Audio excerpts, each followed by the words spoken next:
तुम लोग मूर्ति पूजा क्यों करते हो? हमारे धर्म में मूर्ति पूजा सिर्फ भगवान को ध्यान में रखने का एक जरिया है। जैसे स्कूल में बच्चे चित्रों से चीजें सीखते हैं, वैसे ही मूर्ति हमें ईश्वर की याद दिलाती है। अगर मूर्ति सिर्फ ध्यान केंद्रित करने के लिए है, तो क्या ध्यान लगाने के लिए किसी बेजान चीज का सहारा लेना जरूरी है? भगवान तो हर जगह मौजूद है, तो उसे महसूस करने के लिए मूर्ति की जरूरत क्यों? अगर कोई अपने पिता की फोटो से बात करे और उम्मीद करे कि फोटो जवाब देगी, तो क्या यह सही होगा? नहीं, फोटो से बात करना तो बेकार है, पर मूर्ति में भगवान की आत्मा होती है।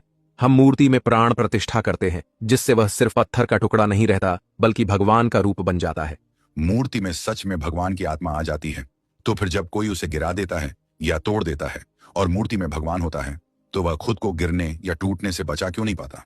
और अगर भगवान की आत्मा उसमें आकर भी बेकार रहती है, तो फिर क्या फायदा ऐसे भगवान की मूर्ति का? लेकिन मूर्ति तो बस हमारी श्रद्धा का केंद्र होती है। तो क्या भगवान ने खुद कभी कहा कि उसकी पूजा मूर्तियों के माध्यम से करनी चाहिए? हमारे धर्म में मूर्ति पूजा सदियों पुरानी परंपरा है। ऋषि मुनि भी इसे मानते आए हैं।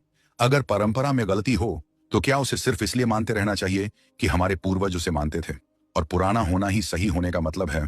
तो फिर आज तुम लोग क्यों अपनी धर्म की बहुत सी बातों को काफी हद तक छोड़ बैठे हो, जैसे कि सती प्रथा, बाल विवाह, कुंवारी लड़कियों की पेड़ या जानवर से शादी, छुआछूत, देवदासी प्रथा, जाति के आधार पर पेशा चुनना, यज्ञ और पशु बलि, जनेऊ संस्कार, संन्यास लेने की परंपरा, और ना जाने ऐसे कितने पुराने परंपरा हैं जिनको आज काफी हद तक छोड़ बैठे हो।